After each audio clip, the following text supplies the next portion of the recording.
Mr. Kimball, would you go ahead and call the roll, if you please?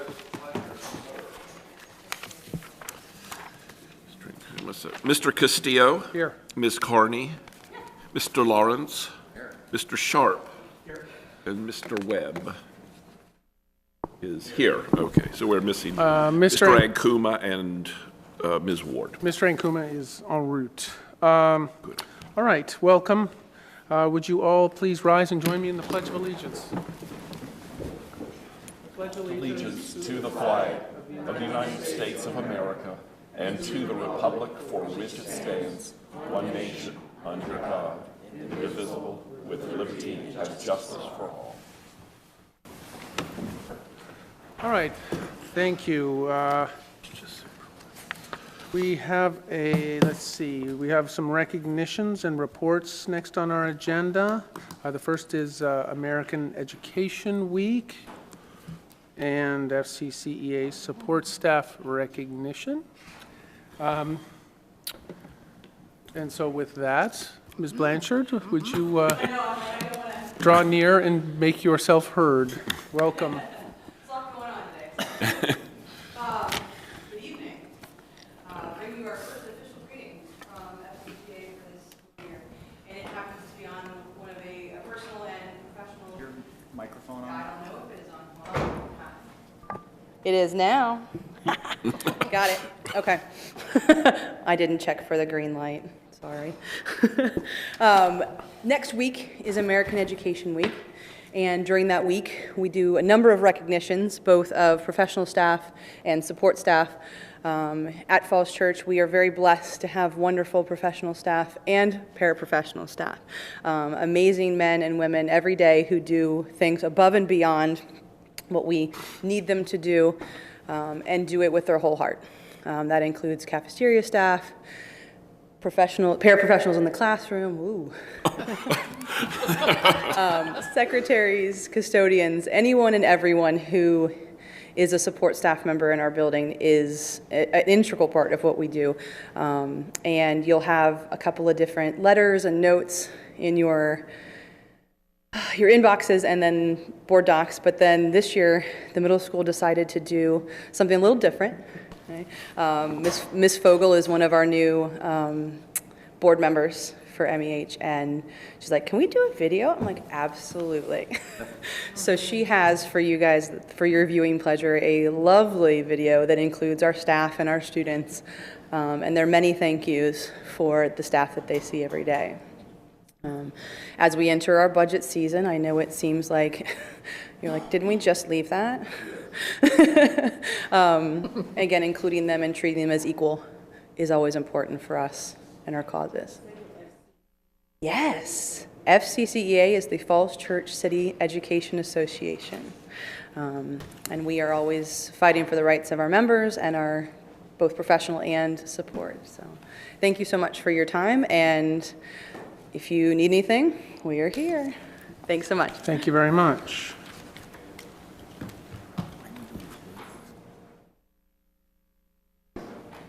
All right, next we have the VSBA Academy Awards. And the VSBA Academy Awards are given to board members for the participation in VSBA meetings and other Academy sessions, and through VSBA governance and service activities. We have a certificate of recognition from Mr. Lawrence and Mr. Kimball, and an award of achievement and a bronze VSBA pin to Mr. Ankuma, Mr. Sharp, Ms. Ward, and Dr. Jones. So well done to you there. Thank you for your attendance. Now we come to item 3 on the agenda, public comments and requests. In accordance with School Board Bylaw 2.30, the time for each speaker is limited to 3 minutes. Additional written statements may be submitted to the clerk for dissemination to board members and for the record. I have one speaker slip here. Ms. Winters, welcome. Thank you. Good evening, Rohini Winters, 324 Grove Avenue. I wrote on my speaker slip that I would like to make a couple of observations about 5th grade. I'm going to add something to that based on your agenda for this evening. But my observations regarding 5th grade, I just want to share with you my concern that when we brought 5th grade back to TJ, a lot of things we were told would stay the same or be better for our 5th graders. I'm not sure whether we're following that as closely as we need to. I didn't have a 6th or a 4th grader impacted at the time that we implemented that. So now I have a 5th grader, and I'm noticing stark differences between when my older boys were in 5th grade at MEH to now when my daughter is in 5th grade at TJ. In particular, the Words Their Way program may or may not have been in place back when the boys were there, but the teacher doesn't have the resource that the school informs me we're using. For example, the word list she gets does not come with the packet that the sample lesson from Pearson shows online that a teacher will have to use to implement that word study.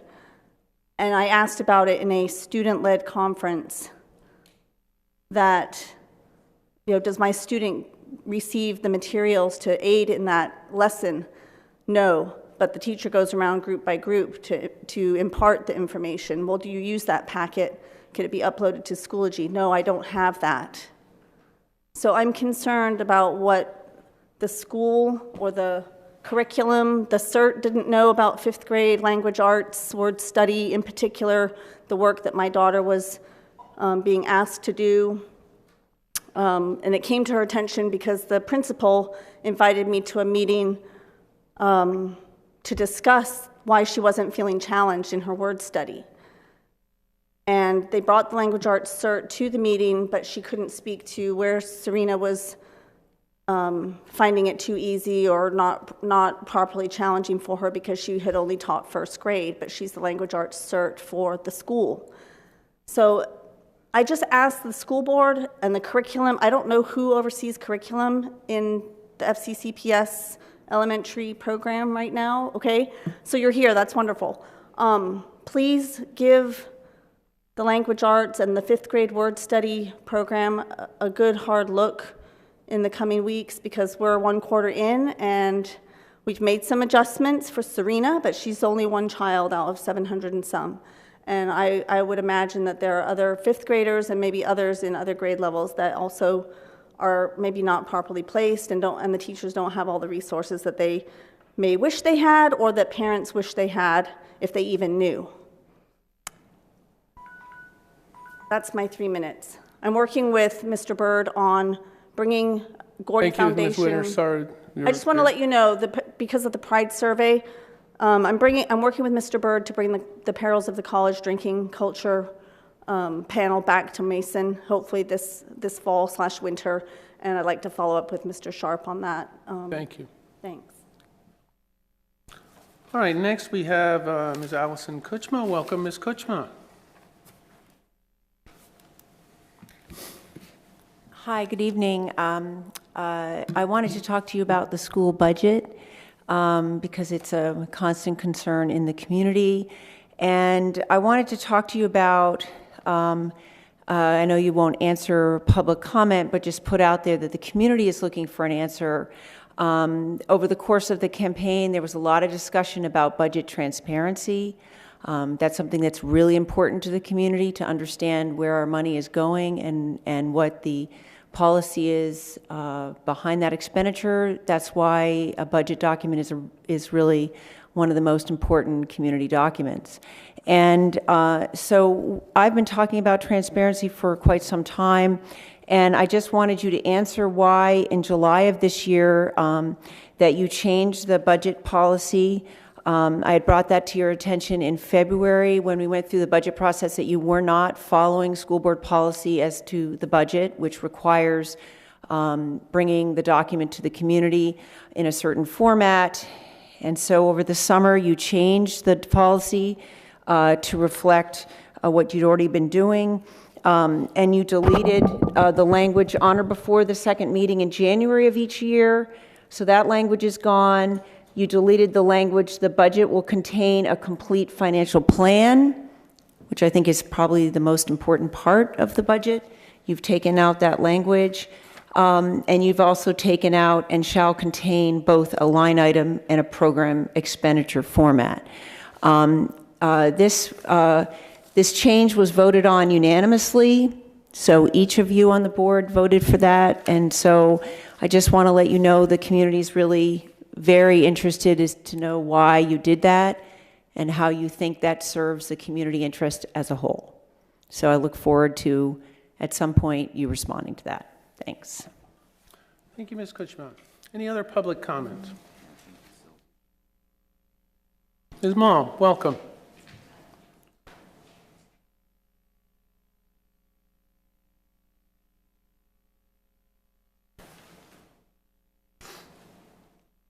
You can just pass that up to Mr. Kimball.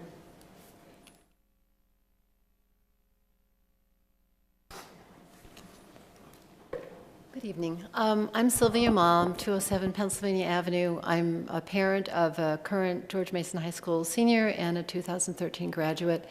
I'm a member of the Special Education Advisory Committee. You will, at some point, I'm not sure when, be considering a motion from 6 members of that committee to requesting you to remove the leadership or to dissolve the committee. I wanted to make 3 points. One is that I don't believe that you really have authority to do either of those things. You would have to have cause to remove the leadership. I don't think they've done anything illegal or immoral or inappropriate. I don't think you have cause to remove them, and I don't think you have authority to dissolve the committee. I do think you could exercise leadership in requesting the committee to do its work. And I think if you'd been at our meetings, you would have seen certainly controversy that was reported in the press, but also the ability of all of these members to actually do work, and a considerable common ground among us all in terms of why we joined the committee and what our hopes are for the committee's achievements. We did brainstorm in our first meeting a list of activities that we could do, including all the ones that you suggested as school board members. We haven't gotten that work done because we've been disrupted, and I think my hope is that now the election is over, some of the heat can dissipate, and if you direct our committee to do the work that you've asked us to do, that we can move forward. And I think I've seen positive leadership from Becky Smurden and from Christina Rice, and Becky is the one who led us through an activity where we brainstormed a whole series of actions from each member, including the ones who are not happy. They too had ideas of things that we could do. So I think there's a lot of potential for this committee to move forward, but I am hoping that the board exercises leadership in ensuring that that does happen. I think, I didn't say the 3 things, did I? But that's the general point. I didn't have a chance to make notes before I came here tonight. I think all of these members, anybody who volunteers and has a special needs child also has issues that make their contribution very challenging. And I think if you're not in that position, it's probably hard for you to understand it. But I do think that they all want to work. And if they don't want to work, then we always have the option to resign. Everybody has that. And they could certainly do that. But I think it's time for everybody to step up and do the work that we were asked to do. Thank you. Thank you. All right, next on the agenda is the closed meeting. Would somebody move us into close, please? Chairman, pursuant to the Virginia Freedom of Information Act, I move that the board convene a closed meeting for the following purpose: to discuss or consider the identified subject matter. Personnel under Section 2.2-3711A1, in particular, staff appointments, child care leave, EPED assignments, and an advisory committee appointment. Student matters under Section 2.2-3711A2, in particular, interrupted residence, and legal matters under Section 2.2-3711A7, in particular, consultation with legal counsel employed or retained by the public body regarding specific legal matters requiring the provision of legal advice by such counsel. Thank you. Mr. Kimball? Second, and Oh, thank you. Thank you. one amendment. I also move that the school board members-elect, Phil Redinger and Aaron Gill, be allowed in this closed session. Thank you, Mr. Sharp. Okay, why don't you call any discussion on this motion as amended? Okay? Mr. Kimball? So this would be a roll call to allow the school board members-elect? Correct. Okay. And to go into close. Very good. Mr. Castillo? Aye. Ms. Carney? Mr. Lawrence? Mr. Sharp? Ms. Ward? And Mr. Webb? Very good. All right, we will now be going into closed session. Well, I thought it was a vote. All right, now we'll vote on Ms. Carney's motion Yes. Okay. to go into closed. Very good. We're seconded by Mr. Lawrence? Correct. Yes, okay. Mr. Castillo? Aye. Ms. Carney? Mr. Lawrence? Mr. Sharp? Ms. Ward? Mr. Webb? Thank you. All right, now we will go into closed. Somebody certify the closed meeting. Mr. Chairman, whereas the Falls Church Public School Board has convened a closed meeting on this date pursuant to an affirmative recorded vote and in accordance with the provisions of the Virginia Freedom of Information Act, and whereas Section 2.2-3711B, the Code of Virginia requires a certification by this school board that such closed meeting was conducted in conformity with Virginia law. Now therefore be it resolved that the Falls Church Public School Board hereby certifies that, to the best of each member's knowledge, only public business matters lawfully exempted from open meeting requirements by Virginia law were discussed in the closed meeting to which this certification applies, and only such public business matters as were identified in the motion convening the closed meeting were heard, discussed, or considered. Second. Okay, thank you. Mr. Ankuma? Mr. Castillo? Aye. Ms. Carney? Mr. Lawrence? Mr. Sharp? Ms. Ward? Mr. Webb? Thank you. Okay, that was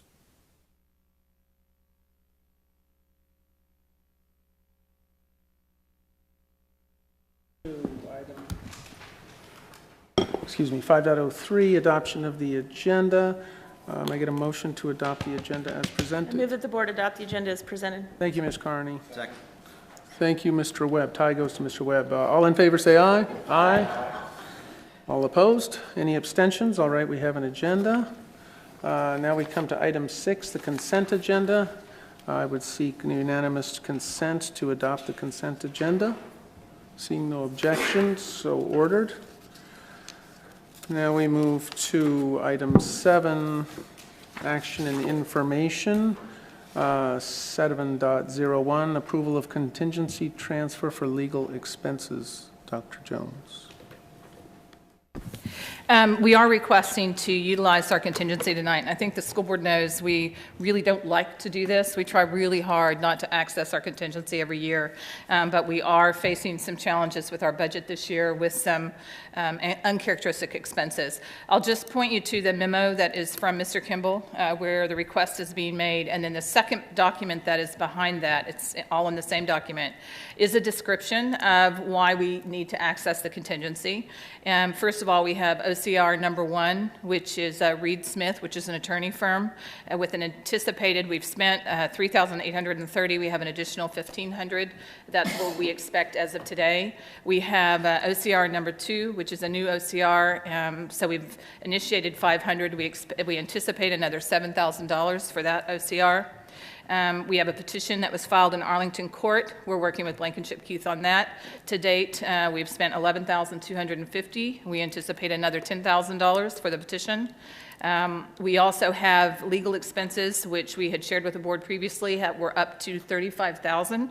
However, we are anticipating that that could be another $150,000, especially if we are going through a different route. This will carry on through March and April. The other two things that are on here are 2 items that the school board added in the work plan in the fall, and that is the ESOL audit. And I will say, and this is through EdCount, Lisa did a great job vetting the best company to do that, and she also worked to get the price down. We were really good at that at central office, and she got a lot shaved off of that. Our technology audit, we've been able to do the same thing. Through Barry Dunn, we're looking at the anticipated cost is $30,000, and that has come down considerably from where it started as well. So as of right now, it is almost to the T, $225,000. We're actually short, just over, I think it's $1,500, and we'll have to figure the $1,500 out. But it's very clear where it is, and these are true estimates. Mr. Horn did the legal estimates for us. The other thing I'd like to point to, if I could, on board docs, there are 2 other documents that are on here. And I put these on here for a reason, just because I know, especially during the election cycle, this came up, that we should not have to pay for outside legal counsel because we have Mr. Horn's job as the Chief Legal Services and Activities Officer. I do just want to remind the board, when we initially put him in the first position, it was for policy only, because Marty reminded me the other day, I think maybe the year before I came, we paid $10,000 for one policy, and we had paid $85,000 a year just for policy. And so that's where he started. And as his job started morphing and changing, because he was a valuable resource, I think, for the school board and for staff, we put his job description together and put him in the Legal Services and Activities Officer. So when you look at his job description, it's bold and underlined where it talks about being able to coordinate, especially on number 1. And we did not bold and underline these for tonight. This was in his original job description because we wanted to be very clear. Number 7, he coordinates with outside firms to handle litigation and other matters that are handled in the court. So it's not his job to be in court. So I just wanted to point that out. The other thing we put on board docs for you as a reminder, and I think it's just one of those things that's good to look at, is the legal resource flow chart and how we actually work with the school attorney as the first point of contact, and then the other firms that we use are listed on here just to give you that reminder of how that flows. And that's it. Thank you, Dr. Jones. Any questions? Ms. Carney. Yeah, hi, thank you for that, Dr. Jones. I have a couple questions, or maybe a question and an observation. My question is on the Mount Daniel $35,000 invoice paid to date and anticipated additional $150,000. Can you give me a little more detail about what that is? Yeah, and I might ask Mr. Horn, actually, if you have anything to add, because the $35,000 is what we've paid to date, and I will tell you that the attorney firms are notoriously slow to actually invoice and bill us. So this is an estimate that came straight from the firm, and we have said we want to know what the worst-case scenario is. This is hourly rate. Yep. An attorney for Mount Daniel is around, correct me if I'm wrong, $600 an hour when we have Mr. McGranahan. Okay, thanks. You're That's welcome. helpful. I appreciate that. The second thing I want to do is I just want to underscore what Dr. Jones has said about Mr. Horn's responsibilities.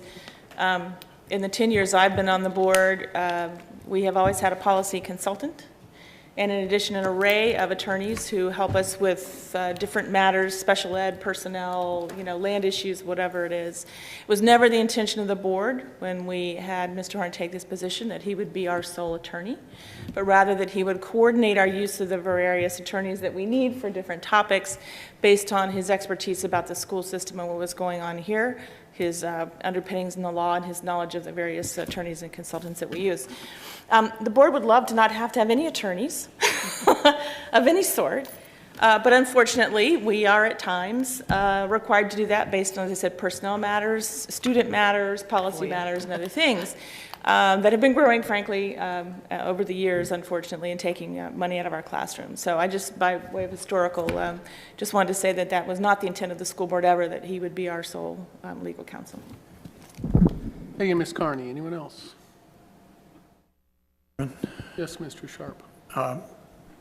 Quick observation as well. I, for a short time, was part of the legal team for the DC Public Schools in special education.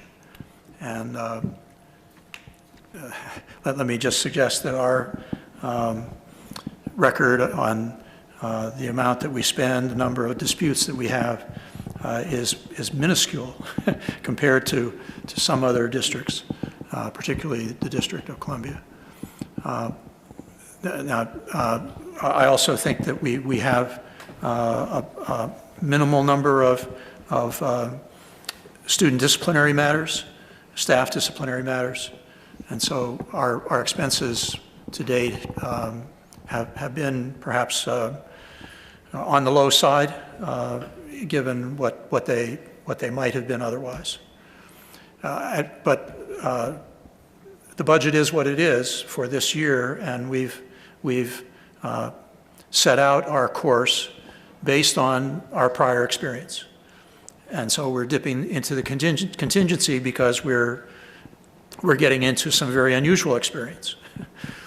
So I would offer, if it's helpful, to have a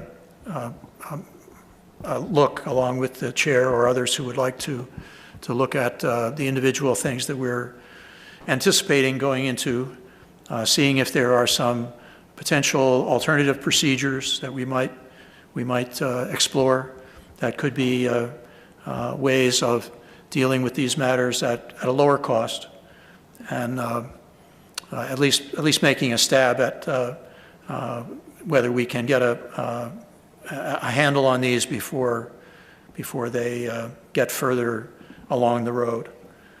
Thank you.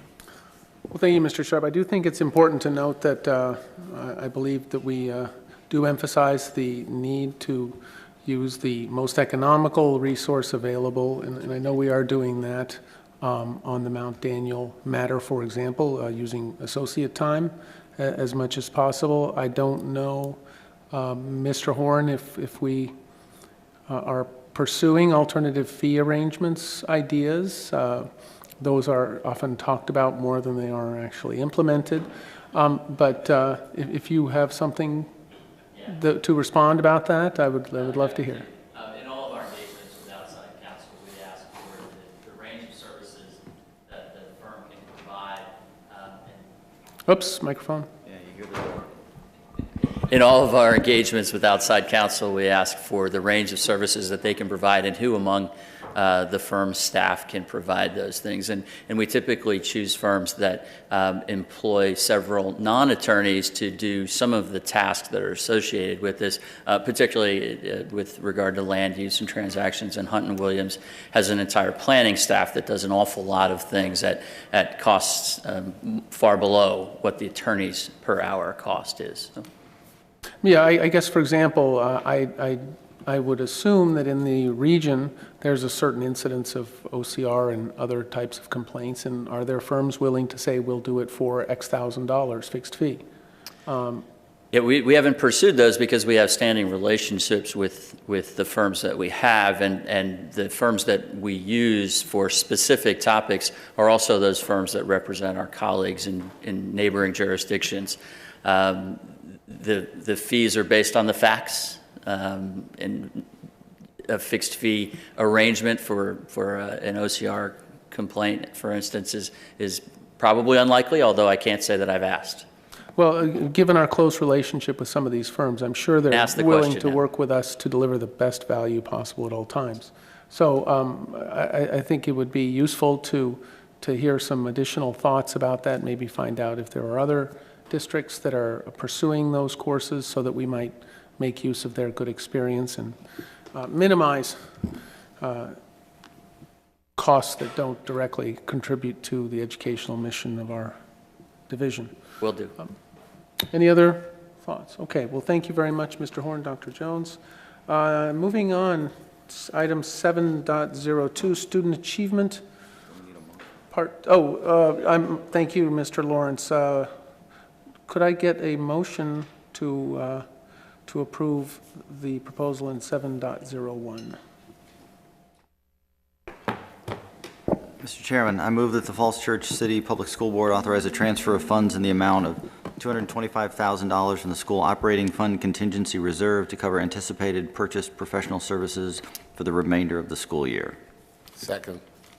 Thank you, Mr. Ankuma. All in favor, say aye. Aye. Any opposed? Any abstentions? Thank you.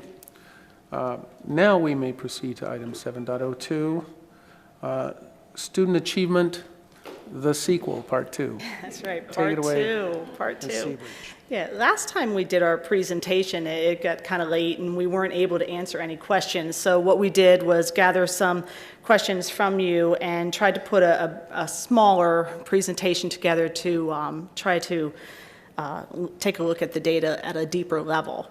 So what we're going to focus on today is mostly looking at Thomas Jefferson Elementary School and Mary Ellen Henderson Middle School and doing some comparisons with those two schools since we did that with George Mason High School. One thing we want to start out with here is just to kind of start with Thomas Jefferson, is showing you that we are trending in the right direction, that they are showing some nice growth in all of the areas. I left history in here, even though I mentioned that we were going to be focusing on English and math, because history has a lot of reading that is involved with that, and it's something we need to take into consideration. The other thing I want you to realize, too, is that when we do these comparisons, it's never going to be a 100% equal comparison to any other schools that we have around us, because there's a lot of factors that you have to take into consideration. For example, one of the schools that we're going to be doing a comparison on, their subgroup population is too small to even identify in numbers because they have less than 30 kids in those populations. And almost every subgroup was that way for one of the schools. So keep that in mind, because our subgroups are not too small. We have one out of all of them that was too small to report. So taking a look at Thomas Jefferson Elementary School in reading, we're looking at our 3rd, 4th, and 5th grades, because 2nd grade does not take the SOL. So the pass rate that we had here, mostly in the 90s, we have an 88 on 3rd grade, and then comparing us to Jamestown in Arlington and Spring Hill in Fairfax.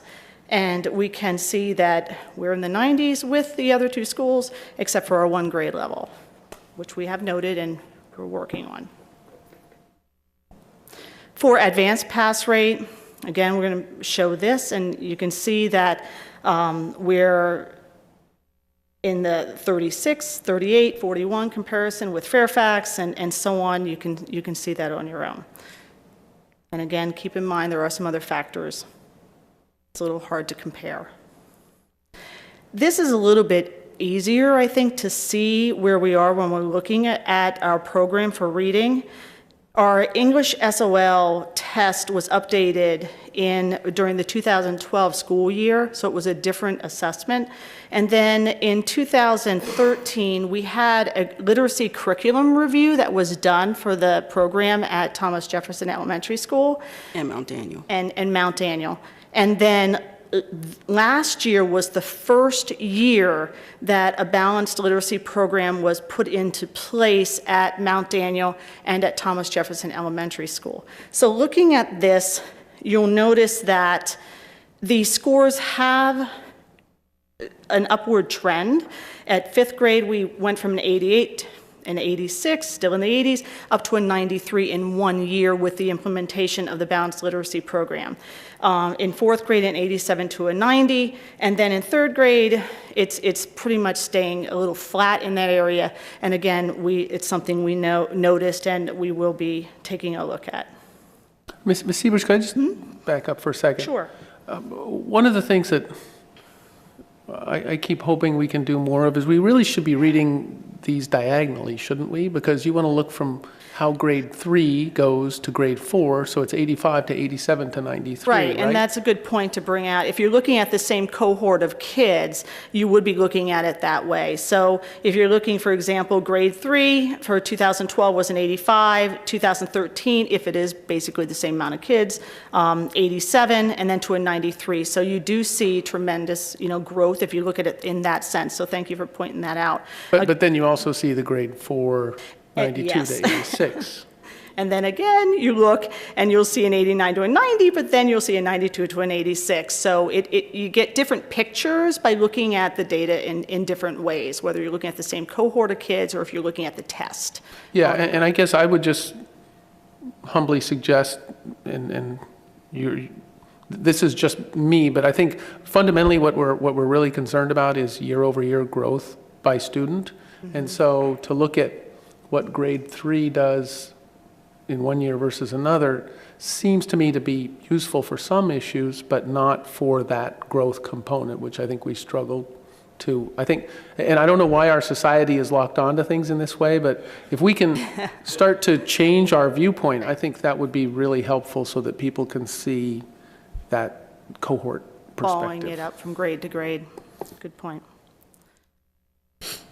Benchmark literacy, this slide's put in here mostly because we mentioned that we do have a program change at Mount Daniel and Thomas Jefferson Elementary School with the Balanced Literacy Program. Benchmark literacy is the resource that we purchase to support the teachers and the students in the buildings. So it's books, there's interactive materials, there's different things that are available for our teachers to use. I mentioned here a little bit of how we chose the program. There was a literacy curriculum review with Dr. Heidi Messmer, and that is in board docs. It's a pretty extensive review that was done. And I just want to mention that when we developed a literacy task force when every 5 years, we do a curriculum review of all of our content areas, and we try to spiral it so that it's not all happening at the same year. So when we built a literacy task force to look at our literacy program, we did go out to Dr. Heidi Messmer, who's out of Virginia Tech, and she came and she did visits to the classrooms, she did a survey, she did interviews with teachers, and so it is on board docs for you to be able to review tonight, but she gave us kind of steps that we should follow when we were looking for materials, and 92% of the staff came back and said, we need to have a more consistent literacy program. So hence, we looked for programs that would be able to give us that. And so when you look at the graphic here, as a division, and we had faculty meetings starting out with both Mount Daniel and TJ staff all together. From there, we built what we called a language arts cadre, which had representatives from each grade level. At that time, they looked at the vendor presentations. They went back and piloted some of the materials with their teams of teachers. And we made a decision that for the first year, we would look at the reading component. We would really focus on the reading component because we found that phonics and writing are also huge components of our literacy program. But in the report from Dr. Heidi Messmer, as well as from our teachers, 79% said that they were using Words Their Way or Words Journey, which is by Kathy Gansky. So we had a strong word study program going in our building, so we have decided to move that for this year into next year to focus on. As far as the writing, we are focusing this year on the writing piece. We have some teachers at Mount Daniel and TJ looking at 3 different programs right now. In December, we have a language arts cadre. We're going to bring the staff back, and that's one of the things that we think is important. We bring the staff back at intervals throughout the school year to make sure we're on the same page, we're still working together, so that it doesn't appear that we're making decisions at the central office. We want the input from the teachers and tell us what's going well, what's not going well, and we make tweaks as we need to. So this year, in December, we will be coming together and having conversations with the teachers who have been semi-piloting some of the writing programs and deciding what 2 or 3 we're going to focus on for the remainder of the year to actually choose one for the division level. So we really focused on the right side the first year, and I truly believe that if we are doing the work and using these materials with fidelity, we will continue to see the growth. I truly believe that. And one thing that I said to the faculty of both Mount Daniel and TJ when we had our first meeting is this is not easy work. There's going to be some change in practice. And that's just what has to happen for us to be able to meet the needs of the students that we have in our classrooms, from those who are struggling to those who are gifted. And balanced literacy, also you'll find in board docs, is a research-based report that Benchmark Literacy did, from a separate group did on Benchmark Literacy through Fairfax County. And I think if you look at that and look at the executive summary from Dr. Messmer, you will see, where we were and where we are now. And that Benchmark Literacy, I truly believe, is a great program, but we're going to have to use it with fidelity. And that means when we have our small guided reading, it may not be that you see every group every day, but you have to make a conscious decision as a teacher who you need to see when, and we leave that up to the teacher because they know the kids the best. So that's all I have to say about the Benchmark Literacy. But I truly do believe if we continue to work together as a team, central office, administrators, teachers, we can make great gains for our students. Thank you. Yeah, programmatic change takes time, and I know people want it to happen like instantly, but it has to be rolled out a certain way, and our teachers, they're doing a great job this year. The data is showing that growth, and we're going to continue that work. For a math comparison, again, this is more looking at our math 3, 4, and 5. And if we take a look diagonally, we can see some of those changes as well with 87, 99, and 96, and so on. You can see that growth. So math, if you look at it that way, it does definitely give you a totally different picture than whether or not you're looking at it across and horizontal. And again, the pass rates are here as well. And showing Jamestown, we kept the same schools, so Jamestown, Arlington, Spring Hill, and Fairfax. And can I just say one thing? I spent probably 2 hours trying to really compare the demographics for both of those schools, and it was hard to do just because that data is not out there clearly. But when I looked at the report card, as well as looked at, just looked at their individual websites to see, was the free and reduced lunch population, was it the same? Was it more? Was it less? The special education. Was it a school who, because both Fairfax and Arlington a lot of times have centers. And so it may be, like, for example, Jamestown, a lot of students who are there are gifted. So they are more focused to having, that population there. Therefore, you would assume their scores would be better, but there's a lot that goes into trying to figure out if they really are exactly the same. And I told Dr. Jones, I said, okay, I've been at this for 2 hours. They're not apples to apples. They're apples to oranges, and I don't know, there may be a banana in there, but it's just hard to say for sure. And one of the things I said to Jeannie is, Spring Hill does really well. Maybe I'll call over to Spring Hill, go visit that principal, take some teachers, take some administrators, and see what are they doing that we're not doing that we can kind of look into. And if someone wants to come see what we're doing, we're always happy to host as well. But we can't function just in a bubble. We've got to go out and see what other schools are doing and do what we need to do to make sure our students are successful. But with respect to getting some of the apples-to-apples information, do you find that other schools are pretty cooperative in explaining some of the underlying approaches that they use and their philosophies about certain aspects of? They don't share their data. They won't, like, for example, Dr. Jones had a question, and we were at a meeting with the test coordinators for all of the divisions, and Jeannie walked over and asked for some information, and they wouldn't give it.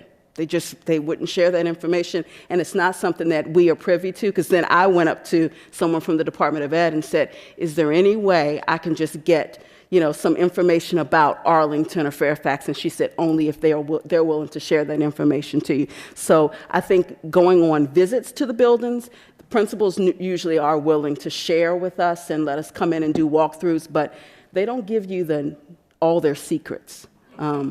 But, I'm going to try to work my way into to have more opportunities to meet with other administrators and, really have our building principals do that, because that's, if they build those relationships, then they can, work on other things, not just, instructional issues. And even when they're, dealing with something else, they can say, well, what do you deal with at your elementary school? Because we are small, sometimes we do feel a little lonely because it's just one of us. Well, maybe we should make an open source offer to other schools, and we're happy to share, and I think we probably are pretty good about that, and I would hope that we would encourage some of that in the future. And we do have people who want to come see PYP, MYP, and what we're doing, so maybe we'll say, if we'll share this with you, if you share this with us. Mr. Chairman, I'd just like to thank Jeannie and Lisa for seeking comparative schools such as these and taking care to do it. I know it's not easy, even when we have a relatively cooperative folks around us. And we do have some, I think, presentations that are done at the VSBA or other places where we can take advantage of some of these good experience things that other schools are doing. But I will mention with at least the Spring Hill Elementary that we have here, and later on we'll see some comparisons with Langley and McLean, that those communities, at least in their overall demographic, are a higher affluent community than Falls Church, both both the McLean area and the Great Falls area that we're talking about. The difference is anywhere from 20 to 50% of median household income above what Falls Church has. Yeah. And so I think there are some things that we should recognize as we go through this. Still seeking, are there schools out there that are comparable, and are they doing things that we could learn from? But we also should be aware of some of the headwinds that we face in those comparisons. Thank you, Mr. Sharp. Thank you. And I second your praise. You all have done great work. Thank you. Well, thank you. Yeah, we always know there's room to grow, and we know with Falls Church City, we want our scores in the 90s. I mean, we know that, and we're going to strive for that, and we've been making a whole lot of connections lately, reaching out to coordinators in the other divisions, whether ESOL coordinators, gifted coordinators, specialist directors, everybody, talking with them and seeing what they're doing, what's working. So we're more than willing to do that and keep the work going. The last slide I have here for Thomas Jefferson is the math slide, and just made some notes at the bottom for our Think Math program is what we were using for math. This past year, we were in year 3 of Think Math, and again, you know, we're striving for those 90s. See, we do have some room for growth. Even if you're looking at the diagonal, you can see some growth that way as well, but there's still room. And I just want to add that I did reach out in the last week to TJ and talk to their math specialists as well as the administration there, just to get more information about Think Math and where we are with that. And the math specialists said that, you know, when, you know, that it was a unanimous agreement to choose Think Math, and that for TJ specifically, she feels that they have the materials that they need, and that she feels that she's able to support the teachers with the resources that they need. They do not have workbooks, but that was a decision that they did not want workbooks. At Mount Daniel, they did purchase workbooks when we adopted Think Math, 3 years ago. Spoke to Ms. Haleko today, and kindergarten, she doesn't believe purchased them this year because they didn't feel that they were beneficial.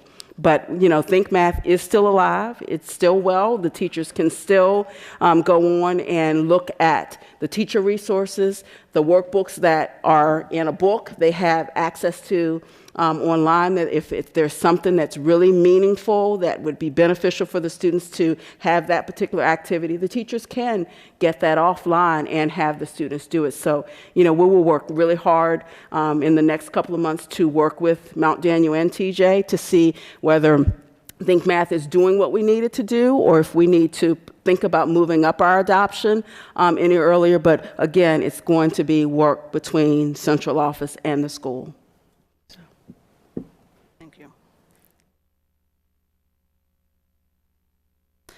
Okay, MEH. Let's take a look at MEH. All right, MEH, one thing that I want to point out here is that the middle school has a very interesting configuration with math. They have 3 levels of math at each of their grade levels that students can take. And it is like an open enrollment. So it's not done by prerequisites or teacher recommendations that hold them out. If they want to take a certain level, they can go into those courses. So looking at 6th grade, a 6th grade student could be on Math 6 grade level, or they could be taking Math 7 a year up, or they could be doing Math 8. And we had one student last year that was taking geometry. So we broke down the numbers. Out of Math 6, there were 108 kids out of 182 students that were taking grade level math. And then we had 48 of the 182 were taking Math 7 and advanced 1 year above, and 25 were taking 2 years above grade level math. And then, of course, we had our one student that was 3. So 41% of our students in 6th grade last year were taking advanced math courses. Can I say something? Can I just say? And with that, that means that they take that SOL. So even though they're a 6th grade student, they're taking the SOL in the grade level. So a lot of school divisions don't do that. If you're taking Math 6, you're taking the Math 6, and they have a different configuration where you're still taking the Math 6 even if you are an advanced student. Right, So. right, which we're going to point out here soon, too. Sorry, I So, spoke. no, And so it's good to say that. So that's something a lot of people don't understand. They think that if their child is in 6th grade, they're taking the 6th grade SOL. That's not the case. If they sit for a higher course curriculum, that's the SOL they take. So if they're a 6th grader, but they're taking Math 7 curriculum, they take the Math 7 SOL. So just from a reporting standpoint, do all the Math 7 SOLs get rolled up together when they're reported? Yes. Okay. Yep. So it's the 6th graders and the 7th graders taking 7th grade math. That's the number that we see. That's Okay. the percentage we see, yes. Yep. And then in Math 7, it's pretty similar. So we have 180 students last year in 7th grade. 107 were taking the on-grade level Math 7 curriculum and the Math 7 SOL. We had 48 students who were doing the Math 8 curriculum and SOL. And then we had 25 students that were taking the Algebra 1. Again, that's a 41% amount of students that were taking the advanced level courses. In 8th grade, it actually increases. We had 186 students last year in 8th grade math. The Math 8 curriculum, 78 students were taking. Algebra 1, 77 students were taking in 8th grade. Geometry, 30 students. And Algebra 2, we had 1 student. So 58% of our population were taking courses that were 1, 2, or 3 grade levels above their age. This slide breaks it down a little bit more. So this is our comparison. We're doing the comparison with Swanson, Williamsburg, and Longfellow. So we have 2 Arlington schools, and we have Fairfax County School.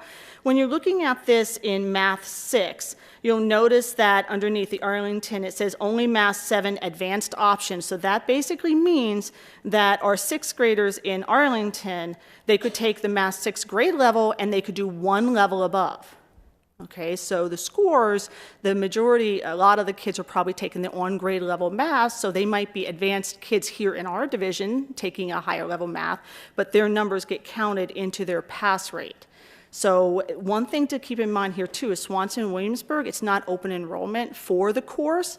Most of the time it's prerequisites. They have to sit for a certain course before that, before being allowed to take an advanced course, and if they can take an advanced course, it's usually because of teacher recommendation that they are allowed to take that advanced course. So there is a difference, there as well. For the Fairfax County School, the 6th grade is in the elementary school. So that's why that one's blacked out. It's not part of their middle school. When you're looking at Math 7, again, the Arlington one still have the prerequisite and the teacher recommendation. And when you're looking at Fairfax, you'll notice it says Math 7 honors is the option, still Math 7, even though it's Math 7 honors, they still sit for the Math 7 SOL. So almost 100% of their kids are taking the Math 7 SOL. So it's something to think about. And then there is no Math 8 option available to them, and they could do Algebra 1, but they must meet pretty strict criteria in order to be able to do that. So you're looking at about 100% of their kids are on that grade level Math 7. So when you look at it that way, it does change the perspective. And then Math 8, we have, again, the 3 levels, Math 8, and the algebra and the geometry option there. And you'll notice that even though we have those 3 levels and a small portion of our kids are in Math 8, their pass rate is incredible for 93% of those kids that are on that level. And even though a lot of the kids are taking advanced courses and aren't taking the Math 8. And then you can see the geometry and then don't offer Algebra 2 and Arlington and so on. So that does change the look a little bit. So our kids are doing very well at the middle school in math. Mm-hmm. I just as a reminder, I think, and Mr. Castillo and I were talking about this probably just a week ago, but this has been a big debate for us in that what is the right thing to do? Because if it's really just about a test score, we can have Math 6 and Math 7 in the 90s this year, easy. But we have really kind of towed the line that we believe kids should be taking the assessment for the curriculum that they are in. So if they're in 7th grade math, if they're a 6th grader, in Virginia, you only take one assessment. It should be the assessment in which they're enrolled. And we found literally in the 2nd year of this new math assessment, especially in middle school, because they're hard assessments. There are a lot of schools that have gone in the other direction. And that's why you have 6th grade honors, 6th grade, 6/7, so they can all take the 6th grade test. So I just want to clarify. We had a lot of debate, probably for a year and a half, about, okay, what really is the right thing to do, and we believe this is the right thing to do. So that's why you do see that differential in 6th and 7th. Definitely. So I have a question. I feel like there's some phrases you're using that are supposed to mean something to me, and I'm not sure I know what that is.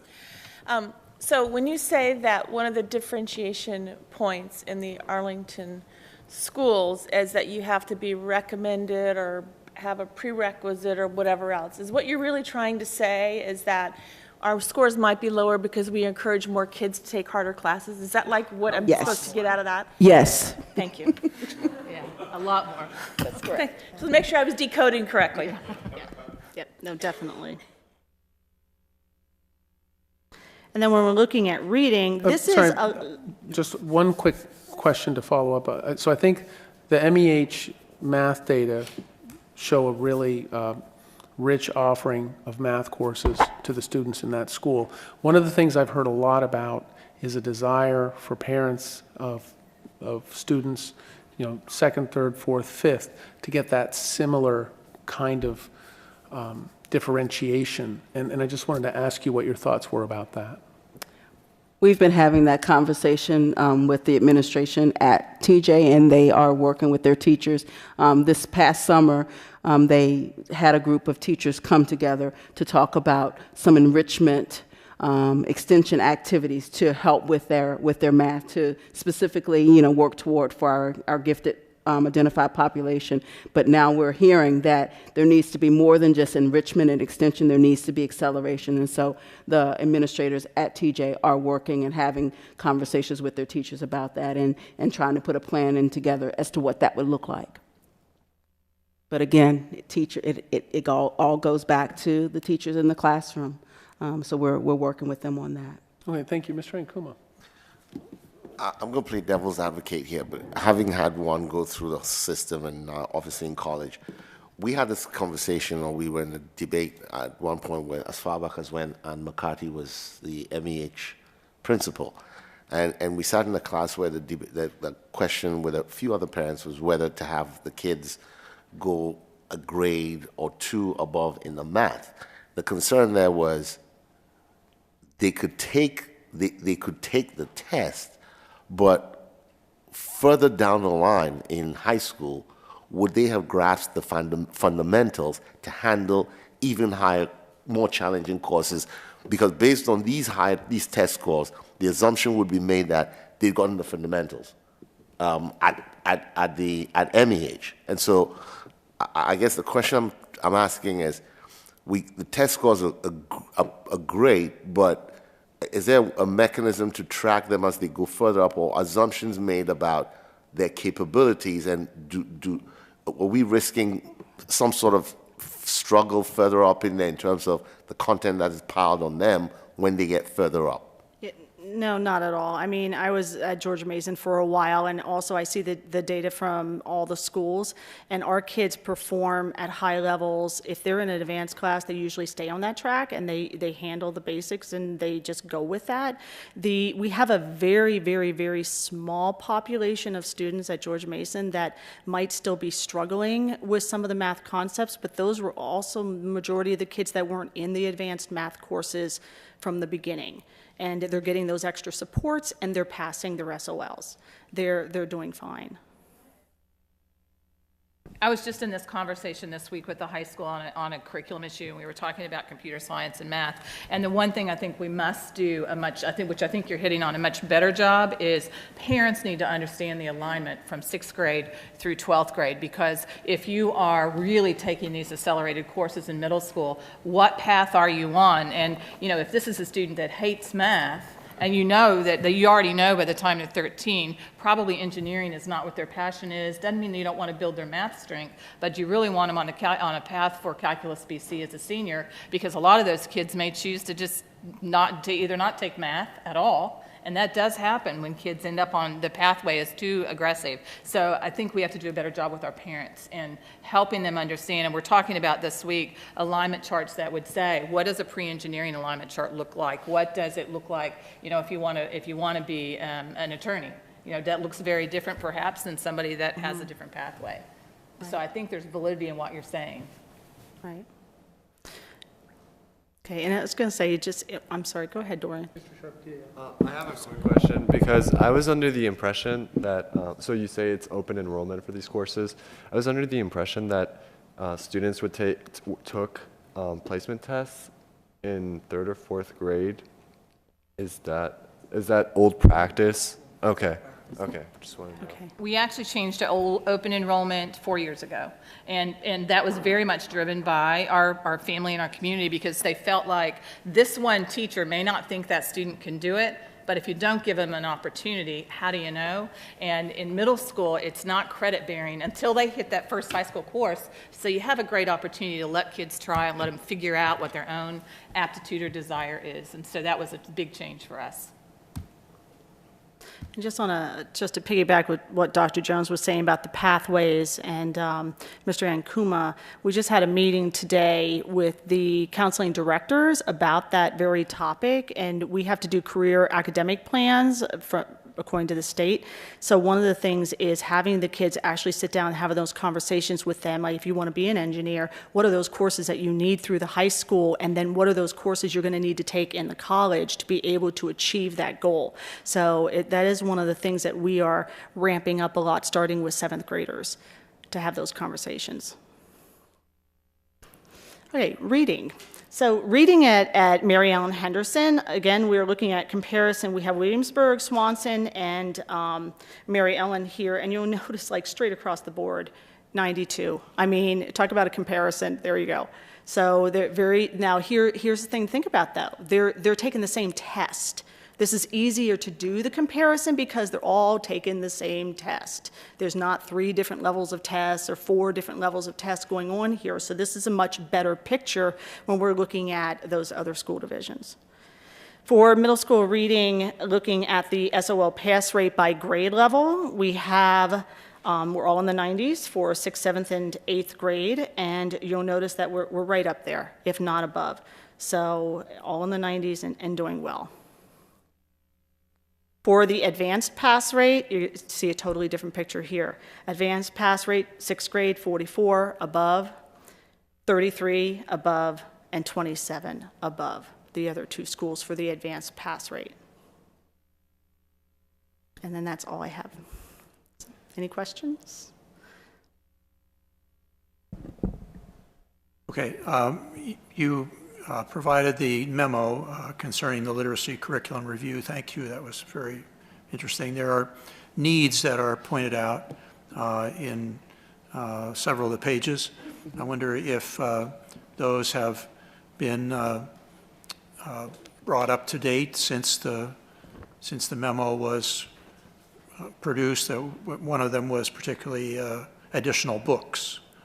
Yes, benchmark literacy actually, and I actually brought a sample so you can just see if you want to look to see what each teacher got, and it wasn't just by the grade level. This is what each teacher received in their classroom, as well as last year, probably in November, we had a few teachers saying that they didn't have enough of a certain level for the number of kids that were at that reading level. So we purchased additional materials that were, through Benchmark Literacy, but with Corn Press and some of the other publishers, so that we didn't have the same materials over again. And now TJ actually has a book room that has various levels that teachers can go in and pick books. So yes, we did definitely address that. And we've said that we want you to use the resources that we provide, but there were some great resources that they had prior to the literacy review and the purchase of these materials that they still are available to use. The curriculum review also recommended a a committee to be formed going forward? Was that accomplished? It's the language arts cadre, and we typically meet at the beginning of the year. We're having a meeting this December, and then we meet at the end of the year again as a group.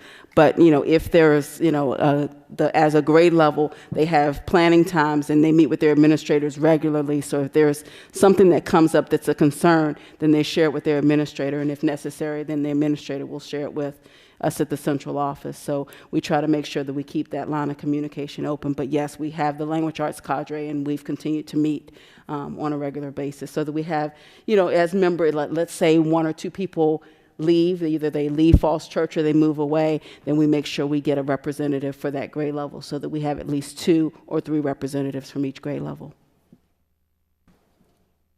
If you don't mind going back into the student achievement 1 we had earlier. We got it. There was a slide 28 that had red blocks on it. Did you see where I am? Go back to it online and see if I can. Red blocks around, was it the ESOL? I'm going to get to slide 28. Okay. Well, yes, it was for ESOL proficiency. Yeah. And why the red blocks? We were just pointing out that as a division, we were at 92. At MEH, we were at 79, and that we realized that at MEH, we needed to look at the programs and the materials and resources they were using, and we also looked at staffing last summer as well, and have made some changes. Yeah, one thing at MEH too that we've done, because we noticed that was a problem, we did some training with our teachers, and we purchased a program called Everyday English for our level 1 and level 2 ESOL students who need to learn English language. So we know that there has to be a foundation first, and once they get a stronger skill set there, we are going to move into a program called Language Live, which we have been using for the last few years with our students with disabilities in some of our programs, and they've showed really good growth. So we've incorporated into the ESOL program as well, and that's just starting this year, and we have that at MEH and at George Mason. Okay, in the preceding slide, there's the AMOs, the measurable objectives. Is there an update on whether we're still, whether the state is requiring us to continue to meet certain measures there, or yes, what's the? Yeah, we will continue to meet the AMOs. And it will increase. It still is increasing every year. Tony, I know that we talked and there was something that was coming out. I don't know that Well, our report card did come out about a week and a half ago, and I'm going to be very honest and say that we felt like we were one of 37 school divisions in the state that were actually fully accredited, and we didn't think that would be well received by some in the community to celebrate our own success. So I think we were planning on putting that out in this next week. Mm-hmm. Okay, well, I know they're going through some additional review, trying to get the growth percentiles to make more sense than they have in, the early period of the development of those measures. Mm-hmm. How do you see that going forward? I'm going to let Dr. Jones. Yeah, because I serve on Region 4, I do get privy to information as the chair for the superintendent's group, and I will be in Richmond on Friday with the state superintendent, and those sorts of discussions are what we're talking about right now. And they are planning on a brand new growth model, but it probably will not roll out for another year or two. But it's totally different than the one that we have had previously, which most educators in Virginia didn't find value in and didn't use it, weren't able to use it. Well, I'll just say, as Mr. Castillo put forward earlier, I think the growth measure is definitely the thing we should be focusing on. I'm happy that they're taking a second look and trying to come up with a more appropriate measurement system. And the sort of the straight stair-step thing of the looking diagonally across the chart is helpful, but I think they were trying to go at a more nuanced level than that. And so I just say, keep at it. I think you're on the right track, and you certainly get support from me in trying to make that system a more precise system than it has been. Thank you. And I will just add, Lisa, that maybe that's what you were thinking, that Star Reading and Math, actually, we have a great tool that's doing that for us now. So we are getting the longitudinal data on students. And like some of our students who are probably freshmen now, we can go back and look over 4 years and really get good growth. It'll be nice when the SOL is also, I think it will only be reading and math. So we'll have 2 different systems for reading and math growth, but it's coming in Virginia. Mm-hmm. Thank you. Well, thank you very much. It's very informative. Thank you.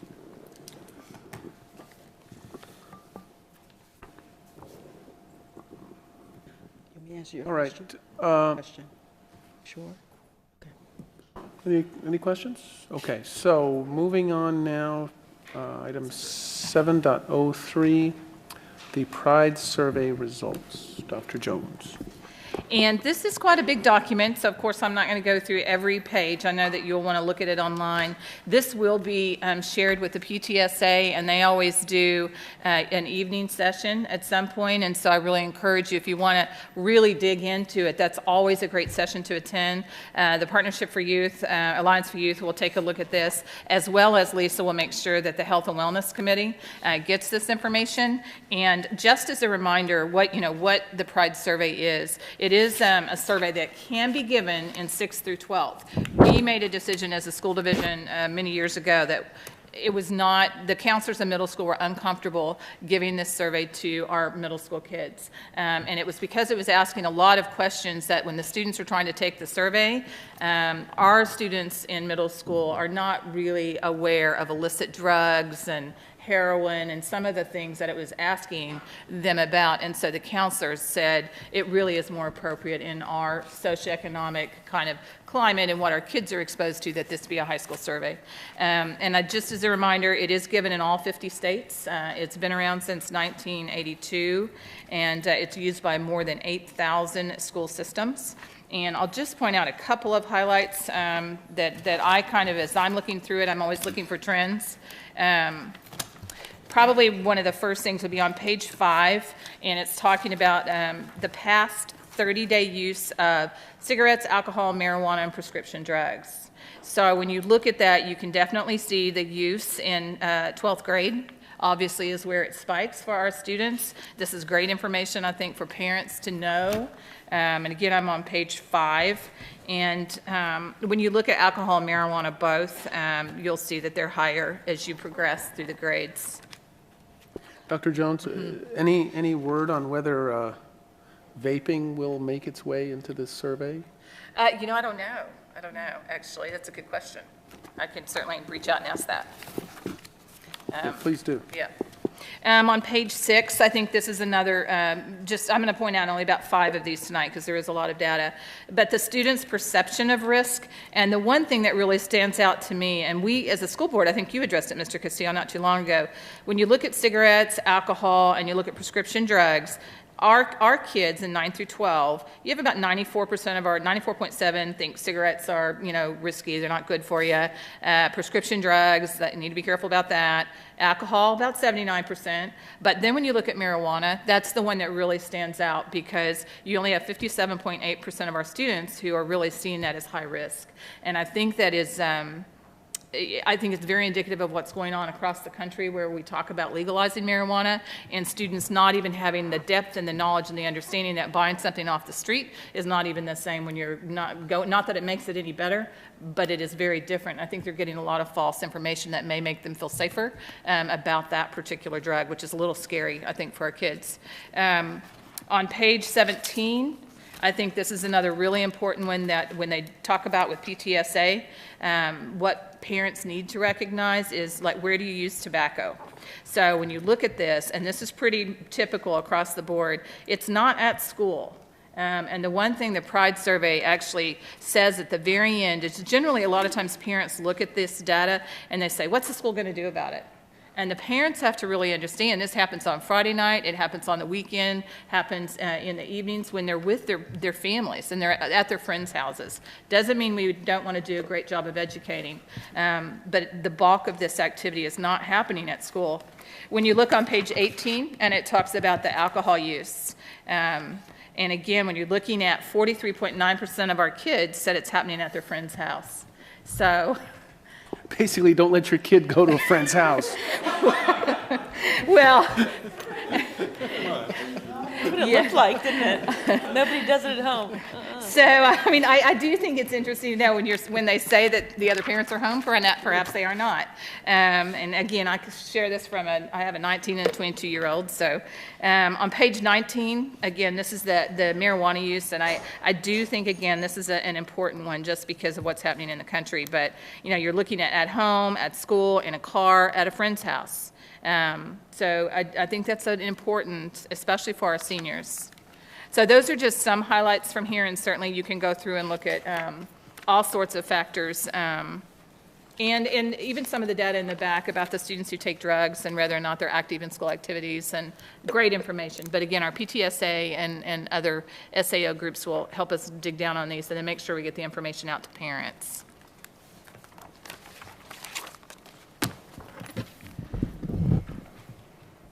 Any questions? I have one. Ms. Carney? Can we go back to the last several times we did this survey, please, and chart some trend lines? Yeah, That'd be helpful. There is, as a matter of fact, that's probably in the other report. I don't know if I brought it tonight, but I can do that. That'd be great. Yep. Yeah, that may be the trend line one, where it does the year to year, yeah. Actually, no, maybe here. Yeah, it's this one. Yeah. Yeah, we actually do have that one, and it is on board docs, and it trends 2006, 2008, 2009, 2011, and 2014. Yeah, Did it not make it on there? I didn't see Yes, it. sir. They look the same, so they're kind of tricky, but.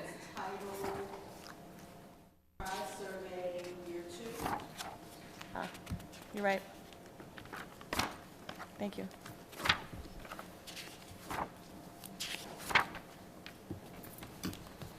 Other questions or comments? Mr. Castillo? Yes, Mr. Sharp. Yeah. Tony mentioned the Alliance for Youth, which is very, very helpful coordinating group among staff of the city and the schools that can review this and help to interpret it, and also be a source of advice to the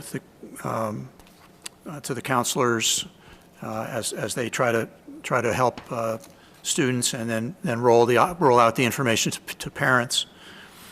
In the Fairfax County, there was a long period of time where this kind of survey was not done, precisely because the parents objected that there may be questions that are inappropriate for particular age levels. Just as I think you were indicating, we had some question about whether this was appropriate for middle schools. That objection was overcome by the crafting of a survey that's different from the Pride survey, and that's been in use in Fairfax County since 2003, and they do it every other year now. And they have different questions that apply at different grade levels. And so we might, as we think about another round of this in the future, look for opportunities to find a different test instrument, a different survey instrument, I should say, that would be appropriate for the middle school. But I think the data is very, very helpful, and Fairfax certainly has found that. It's also helpful for the nonprofit groups in the community that serve youth in one way or another. And so it starts with survey in the schools, but it also has a great community influence. And lastly, I'll just say, I think one way that we should look at this is what are the activities that could be brought into being where well, we see the places at which these sort of risky activities occur. We should be also trying to figure out what times they occur, and are there activities that we could be putting together either at the community center or in our schools or with community groups that would help us to provide the things for our kids to do so that they don't get into these risky behaviors just because they're bored at times, they don't have things that they want to do, or perhaps on the other hand, by looking at the responses to questions, we could determine whether the kids are getting into this because of extreme pressure on them. And it isn't that they don't have anything to do, but they have so much pressure that they're drifting into these kinds of activities to relieve that pressure. And so finding out the kind of the underlying reasons why kids are getting into this, I think, is also an important aspect of dealing with this data, and not just kind of observing that, you know, the data is there and it's trending up or it's trending down. We need to try to look beneath the surface and assess what we can do to improve the situation going forward. Thank you. Thank you, Mr. Sharp. Other comments, observations? I guess the only other thing that I would add is one of the things I remember from my grade school education was an exhibit they had in one of the science rooms. They had a healthy lung, they had a moderate smoker's lung, and then they had a heavy smoker's lung. And that's all you had to see to understand that smoking is not good for you. And smoking anything is not good for you. And I don't know whether those kinds of things still happen, but I would hope that people would look for as many ways to illustrate the perils of smoking anything of any kind. So with that, let us move on to the next item on our agenda, and that is something that's been in the news recently, lab safety update. And this is really just to inform the school board and the community, just to make you, I guess, have more confidence that we do have a great science department. They are very much on top of things. And after the incident happened in Fairfax County, that was in a chemistry lab, and you know, sadly, some students were hurt there. We really launched right away into make sure that, you know, let's review our procedures and processes and make sure that we're doing things to the very best of our ability. And again, Brian Harris leads that department and does a fantastic job. By the time I reached out, he had already started it on his own and documenting it, because I wanted him to put something in writing for us just so that we could see it.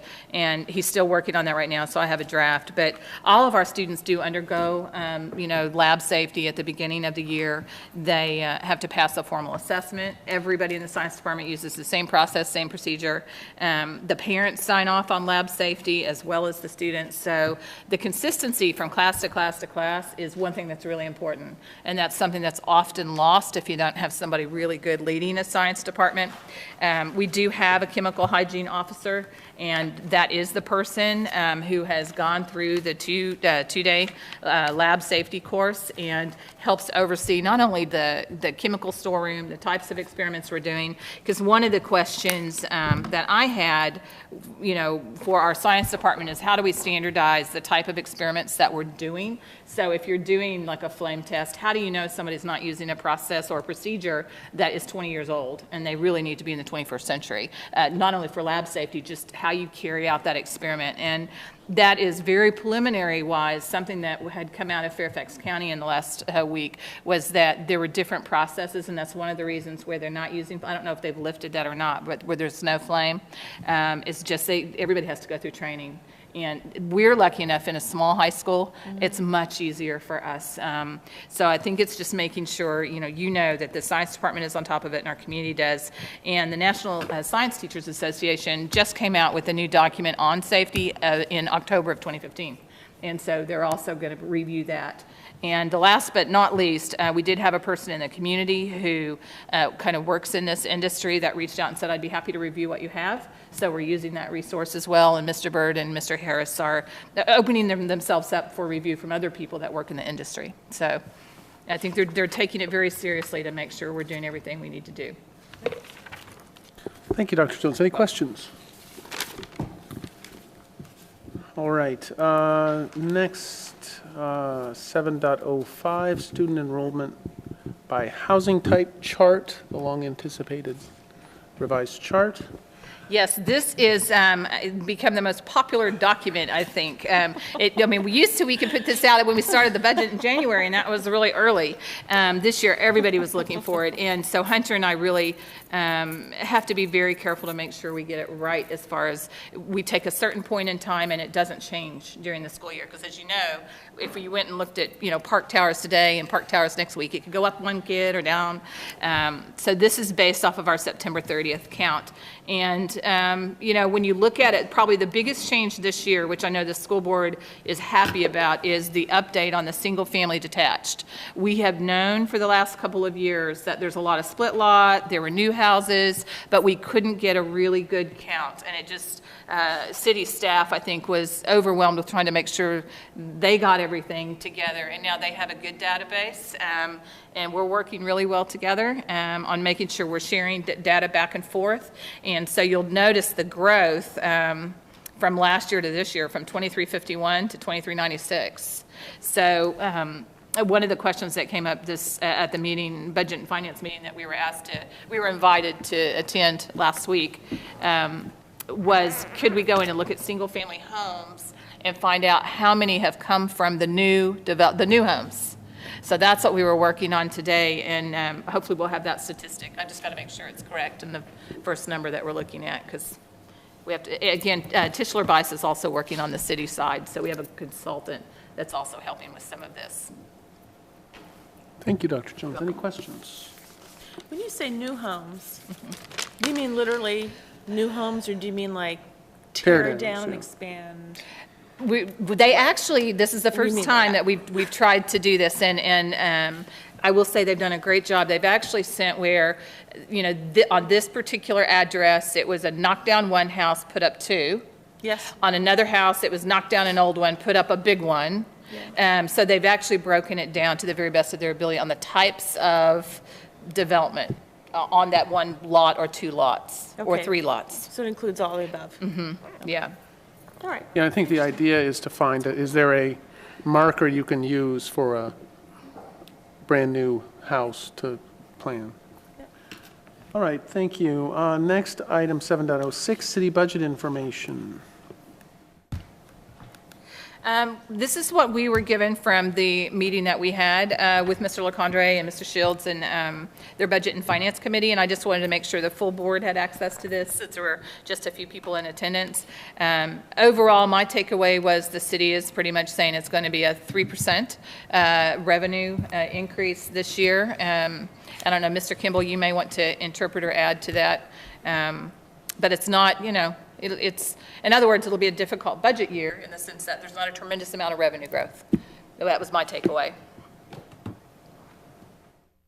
And mine as well. And in terms of the current fiscal year we're in right now, that the revenues are in fact coming in pretty close to where they were projected, but that in terms of from this point out over the next year, the word flat came up quite a bit, that in terms of the growth, and that everything else being equal between this year and next year, 3% is what Mr. LeCondre is projecting in terms of the natural or organic growth in revenues. Yeah, I would say obviously the housing assessments will be a factor, but I think personal property tax was the only really concrete item they could opine on in the first quarter, and that was a bit, that was solid. That was where it was anticipated. So I think 3% for the time being, I think, is a pretty good summary of where things are trending. Any questions on this document? Well, question about the trend and the, I guess, sales tax in particular. When we have openings of the new areas, Harris Teeter, Fresh Market, are they anticipating that those would come before the close of this fiscal year? Well, it's funny you should mention that because Dr. Jones and I were just talking about that today, and I asked her, I said that same question, and she said, "Yeah, I was wondering that. We need to follow up and Get a solid answer. Yes, get a good answer on that and dig down, find out what the assumptions are, both in terms of the new developments coming online this year and then into the next year." Okay, sort of within our budget and our projections, I think our enrollment growth projection is a bit lower than what we had budgeted. And what impact do you anticipate that may have on the reimbursement from the state? Well, at this point, the September 30th, the 9/30 number, which is an official number collected for and reported to the Department of Education in Richmond, it is just a number. It doesn't drive funding at all. What we have found, interestingly enough, I was also talking to Dr. Jones and the group about this as well. When I first came to work here, for the first, I would say, 7 or 8 years, the trend was we would get the enrollment number in September, and then over the course of the year, folks would move away, but we didn't. But basically, the number sort of went down over the course of the year, and then that reversed itself, and in fact, the number went up, and ultimately the funding we receive from the state is based on the March 31st average daily membership number. And over the past, I don't know how many years, I could go back and look, the number, our enrollment number on September 30th has always increased, and in some years quite significantly, by the end of March. So at this point, I'm actually, one of the things I've been working on in the last couple of days is a budget status report for the board, which we'll bring to you in the December meeting. But I'm tracking that closely. But at this point, really have no reason to believe that the ADM number we used in terms of projecting revenue will be significantly off. However, if it is, we'll certainly let you know that. Well, the percentage increase that the budget was anticipating was a 4% increase. Is that correct? For purposes of the state reimbursement. For the state, off the top of my head, I do not know that. I can look that up real quickly and let you know. Yeah, later this week is fine. Sure. Is that okay? Okay. But that I think is the relevant number, whether we're likely to fall short of that number or we're on track to get to that number. And then the other number that's a question mark for me anyway is the VRS, and whether at the time that we were budgeting, we didn't know what the experience of the VRS would be as of June 30th this past year, and that's sort of where they begin to calculate the how the charges will go for the upcoming year. So what's your gauge there? Actually, Dr. Jones last month was at a superintendent's conference, and was it a representative from the VRS or from the state was actually present, and at this point it's anticipated that for the next biennium the VRS rate will actually decrease slightly, not a huge amount, but and as I told Dr. Jones, even if it had stayed flat, that would be cause to celebrate. But it actually is anticipated to drop slightly for next year for budgeting purposes. And with respect to enrollment projections, one of the other things we talked about at the Thursday budget meeting was the phase-in, which it sounds like it'll begin in January, of some of the new dwelling units in town, and modeling where we'll be as of March 31st, and for that matter, by the end of the year.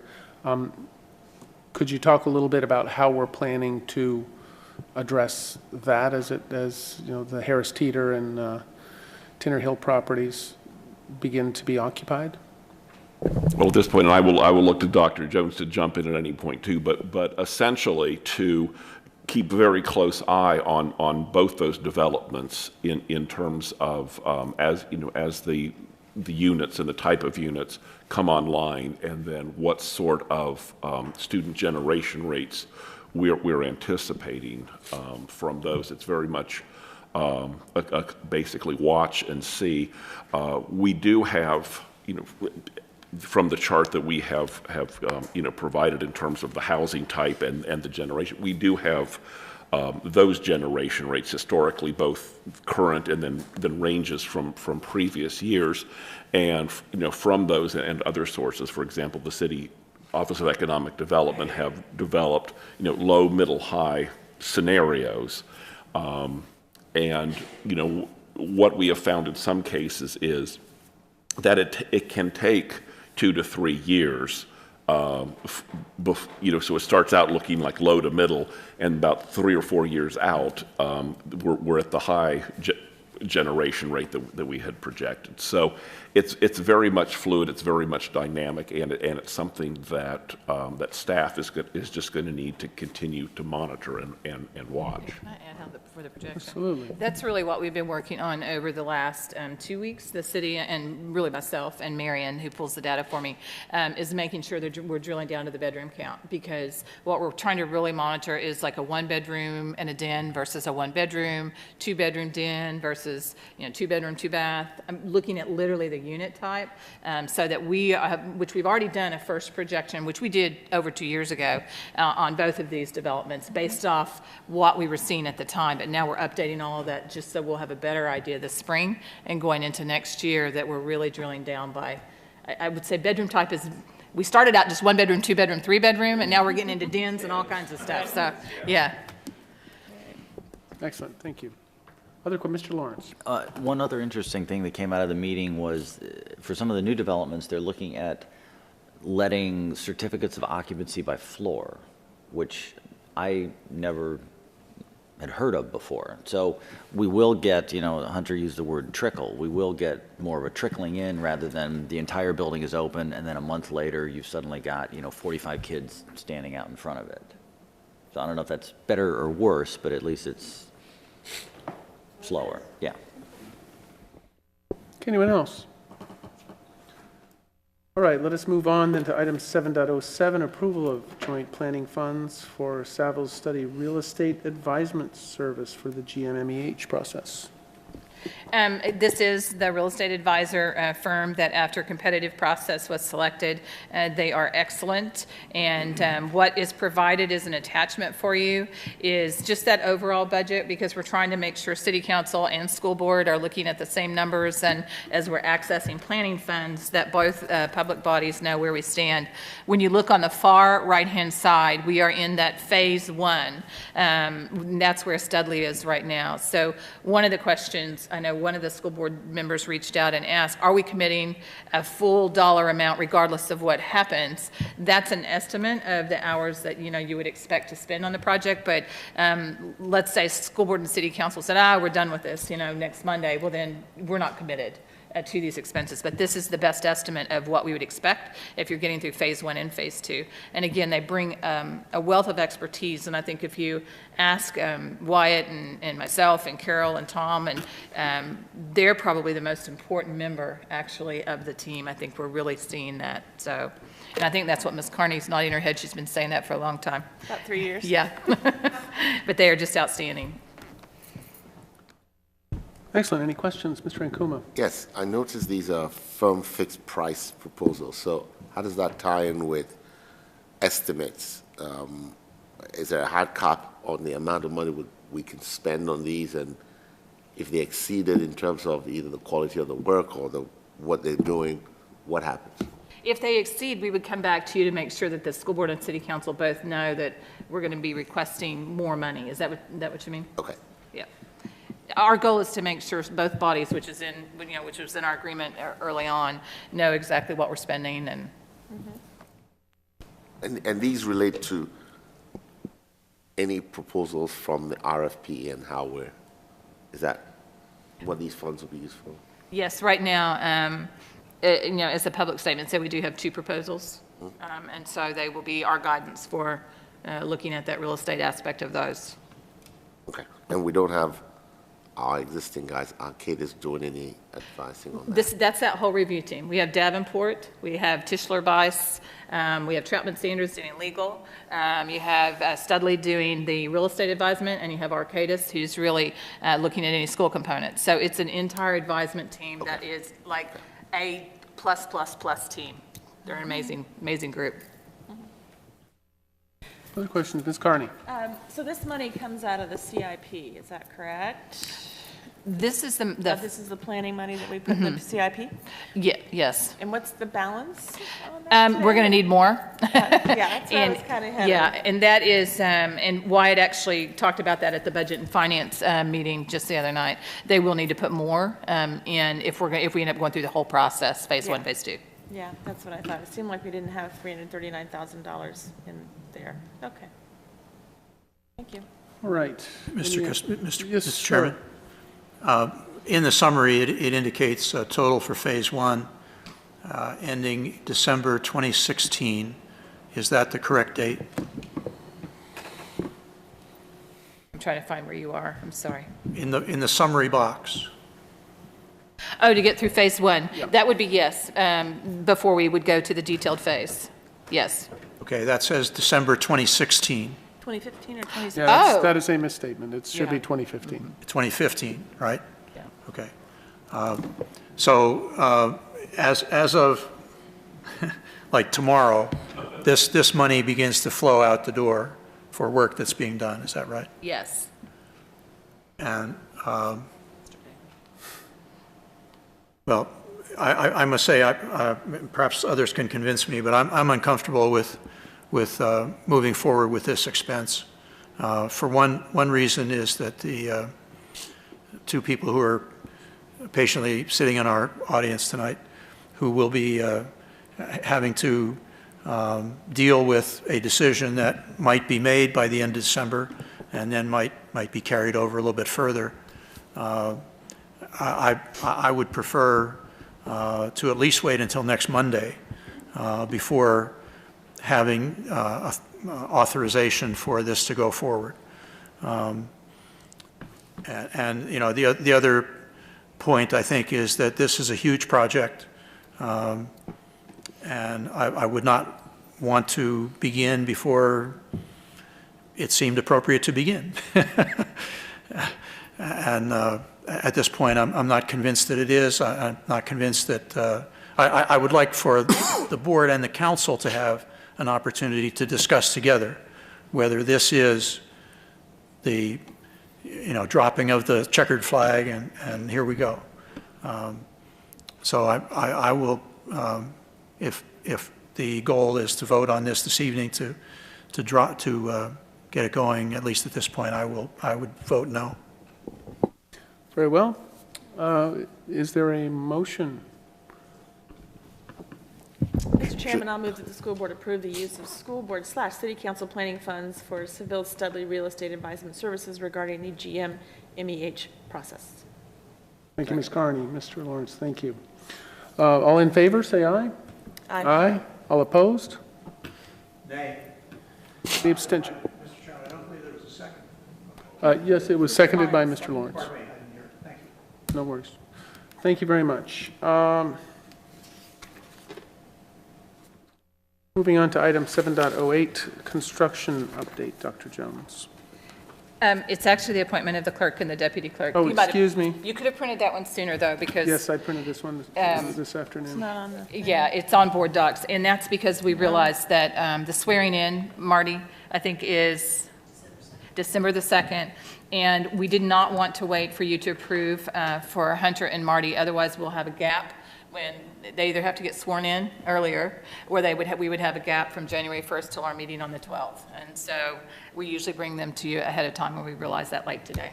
All right. So, I sit corrected, item 7.08. Any questions about this? Do I have a motion? So moved. Second. All right. Oh, shoot, let's, I yes, have to read that. yes. Mr. Chair, I recommend that the school board appoint Hunter Kimball, clerk, and Martha Goodell, deputy clerk of the school board for terms beginning January 1, 2016 and ending December 31st, 2016. Let us welcome them with a roll call vote. Let's put them to work with a roll call vote. That was to work, my goodness. Very good. Mr. Ankuma. Aye. Mr. Castillo. Aye. Ms. Carney. Yep. Mr. Lawrence. Yes. Mr. Sharp. Aye. Ms. Ward. Mr. Webb. Aye. Great. Thank you very much. Congratulations. All right, now the construction update, item 7.09. And I'll be rather brief, but we are, of course, working hard on Mount Daniel. I mean, I think the entire school board is very aware of that. We do have a meeting on Thursday at 7 o'clock, and that meeting is with the Neighborhood Association. It also, people that are interested in where we are on the process can attend. We have asked that they pre-register just to make sure we have enough chairs and we have some idea of how many people will be there. It is a typical Mount Daniel evening activity, so they have to park at St. James and catch the bus and do our shuttle activity because it is at Mount Daniel. And at that meeting, we'll be talking about, in general, the traffic study. As you know, the neighborhood folks, especially, and our parents as well, want an update on that second analysis that was done of the traffic study. The commissioner will be there. McLean Association will be there. Of course, the construction team will be there. So the people that can answer questions will all be in attendance for that. So we're looking forward to that on Thursday. And I will just add, John and I have had, I think, 2 really productive meetings this week. We met with the president of both of those associations, and just to kind of refresh, because we hadn't actually met in the last probably 2 months, and that was an excellent meeting, just to talk about all of us preparing for Thursday. And I think more than anything, too, even though we've been on opposite sides of the fence this summer, I can say, and I think with pride, that both sides have handled ourselves with civility. And all of the meetings that we've had have always been very respectful of one another. And so we all want to make sure that on Thursday, if you get different differences of opinions that are at that meeting, the same thing happens. So that was a great meeting. We also had members of our SAO groups, from past PTA president, current PTA president, a person who's very active that lives on the street, just an eclectic group, just to talk about the whole process. And that was another really good meeting. They came in at 7:30 in the morning, and we met for about an hour and a half just to hear from the parent community and active community members. So that was excellent feedback for us as well. Do you have anything to add to those, John? Just that, especially this morning with the parents, I think they understood why we haven't been able to talk as publicly as we would have liked, and they sympathized with us and, made it clear that they are behind us continuing to work to get Mount Daniel done and to get it done at the right time and the right price for the right number of kids. Okay, so Dr. Jones, one clarification. The firm that did the traffic study will also be in attendance, is that correct? That's correct. Wells Associates, during the first round last spring, did all of our traffic counts, but on that first traffic assessment, the analysis was done by Fairfax County staff, and we did have a positive analysis from that. But one of the requests that we got this summer was to do another traffic study, basically a repeat of the count aspect of it, but then to also have Wells Associates, who is a highly regarded traffic firm, do the actual analysis. And so Wells and Associates will be there as well on Thursday night to talk about the results and how the building is set for 792 and that the traffic would be okay at 792. So they'll be there to share that information. Thank you. Other questions or comments? All right, hearing none. Just a comment. I wanted to say thank you for the preliminary work that's gone into this, and the announcement that went out to the community I thought was very, very well done. And certainly the extra sessions that you've held this week, setting up the meeting. Again, very, very, very good of you to get that groundwork laid for the larger meeting. Thank you. Thank you, Mr. Sharp. Next, we come to item 8, future agenda topics. This is where we propose, discuss items that might be included in future agendas. Does anyone have any ideas, proposals, suggestions? All right, hearing none, I will go to item 9 now, the superintendent's report. Dr. Jones, back to you. Just a couple of things tonight. We did host a Google Apps for Education Summit this past Saturday. It's the second one that we have hosted, and it's for, basically all of the northern region as well as Washington, D.C. area, where they come together at Mason and really share high level technology integration. It's a learning opportunity. We had a huge group that gave up their entire Saturday to go and learn. And even though we're hosting, we still have to pay a fee because it's Google, and they bring in some pretty high level people as well. And the foundation hosted and funded a tremendous amount for us. So that was great. We also had professional development today, and I just share at Mason, I know they were excited. Their digital learning team really all did mini presentations, and then they broke apart, and teachers could choose to which presentations they wanted to go to.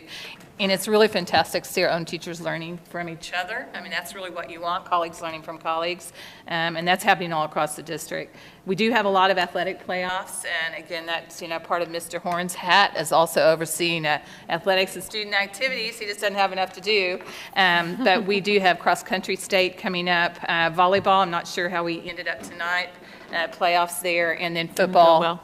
Oh, we didn't. Well, it's great to have been in the playoffs. So. Football is Friday night, and so that's fantastic for the athletics department as well. We also, I'm just looking at, we've finished our budget meetings, Hunter and I and Lisa, with all of our directors, with all of our principals, and we are very hard at work right now, crunching numbers and working on that from the office perspective. So that's all I have on the superintendent's report. Thank you, Dr. Jones. Any questions for Superintendent? All right. Now we come to board and student liaison comments. Mr. Charpentier, why don't you kick it off for us, please? All right, so 2 things I have to update you about. The first is tomorrow, provided the architect can attend. We're planning on having a meeting during Mustang Block, reserved for student government and some people who have attended, some students who have attended community visioning sessions. So that's a smaller meeting. And then we will have a meeting in the afternoon right after school that's open to anyone, any student in the school who'd like to voice some opinion. The next update is about student liaisons to the advisory committees. Mr. Bird came back to me with, he's reviewed the applications and he has sort of ranked them. So the next step is for me to get a hold of the student council, and that's proven a little difficult, especially since Monday is when they usually have their meetings. But that will get done very soon, and Dr. Jones, I will send you the recommendations as soon as I get them. And that's all. Thank you. Why don't we start with Ms. Ward here to my left? Well, I'd like to start with the athletic boosters. Tony sort of stole my thunder. No, that's okay. But I would like to add to that, we also have a Scholastic Bowl coming up as well. And that is this month, in addition to the tournaments. So as the fall sports wind down, the winter ones are taking off, and there's some tryouts going on now. And there is a parent meeting for the winter sports students, and that will be this Thursday at 7:30 at Mason. So that's an informational meeting for parents whose kids will be playing winter sports. And that's pretty much it for boosters. Oh, I also wanted to mention, yes, there is going to be the fall sports banquet, and that is going to be held on December 7th. Actually, it's no longer a banquet. They stopped serving food. Now it's just desserts and awards, which is good. As a parent, I can tell you. You can still make a banquet out of dessert, you know. You can still order pizza, I guess. I don't know, but it's a lot less stress and more streamlined, and you're not there as late. So anyway, that is December 7th, and that will be held in the Mustang Cafe and in the auditorium. ESOL, not much to report there other than we have 2 potential candidates to fill out our roster. We might actually have a full committee. We're in the process of contacting this, the committee chairs and I are contacting the last 2 potential, or the additional potential committee members, and we're going to be interviewing them soon. Hopefully we'll get them on board, and the next meeting we'll have a full roster. And that's it.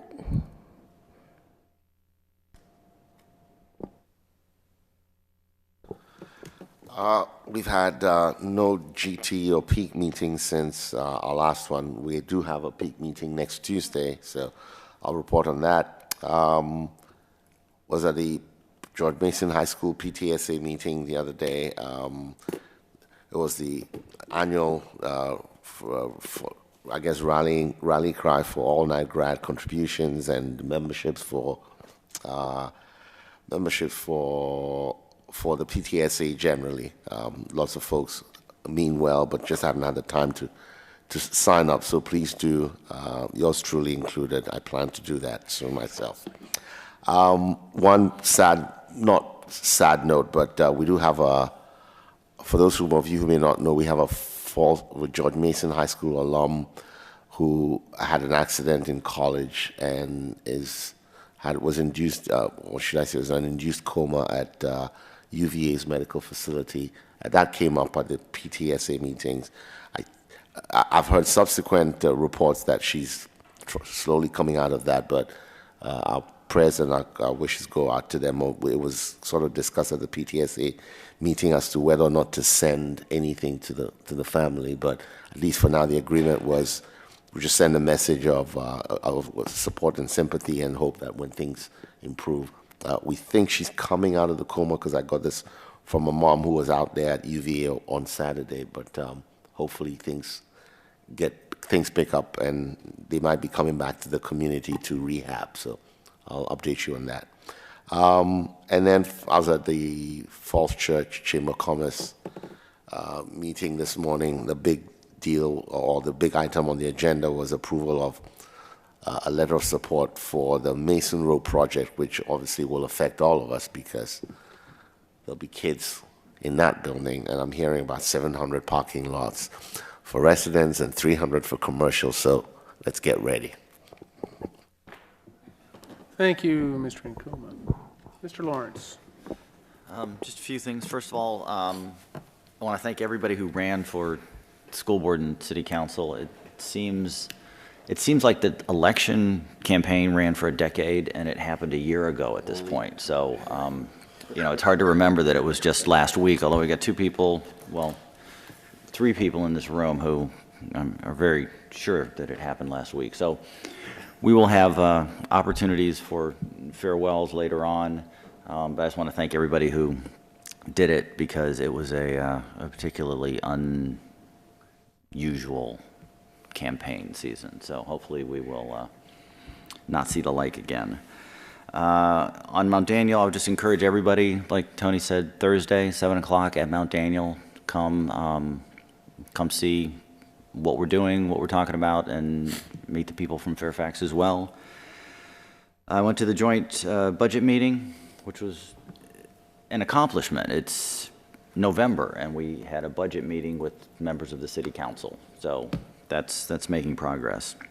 Finally, as I think everybody knows, last week at the Special Ed Advisory Committee meeting, they took a vote, and the majority asked that the school board remove the chair and the vice chair, and if we cannot do that, that we dissolve the entire committee. So we are looking at that very seriously right now, and obviously we will take that vote very, very seriously and make a decision coming soon.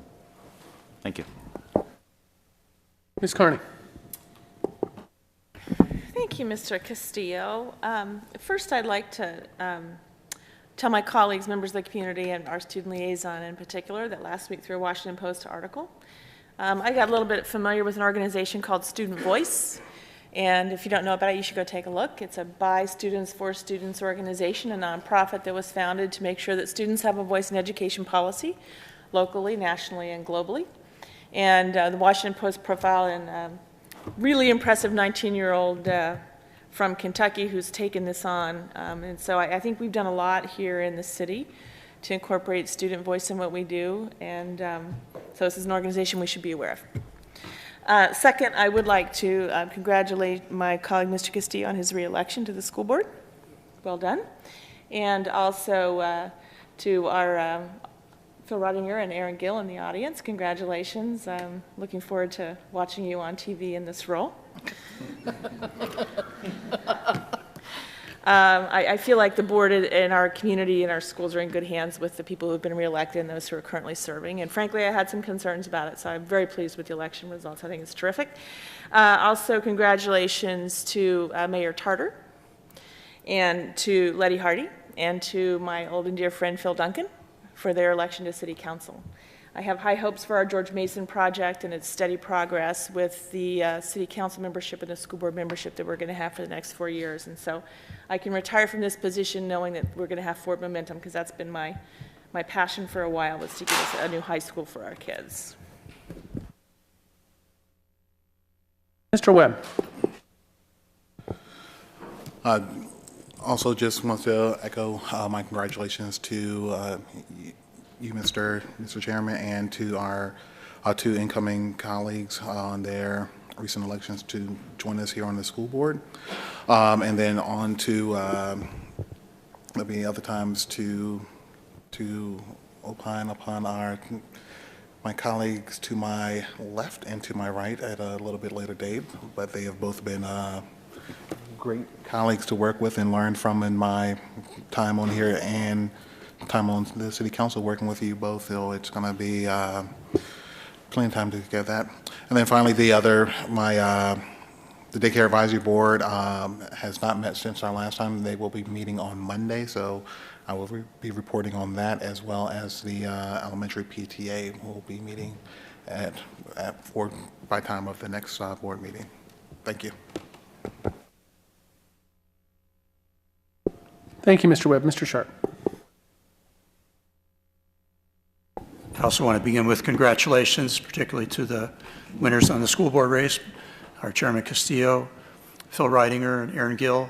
I think the community should be congratulated, perhaps most of all, for achieving a very, very good result in the school board races and in the City Council race. As far as the schools are concerned, I think the schools are in the hands of very, very caring and capable people going forward. I'm really, really pleased with the result. Also, I want to congratulate the volleyball team that apparently didn't go forward this time on this evening, but in the previous Tuesday, they won first conference championship in roughly 10 years, if I have that correct. So very hearty congratulations for their success, for their season. And another congratulations for the community's Winter Shelter program, which celebrated their 20th anniversary this past Saturday night at the Episcopal Church.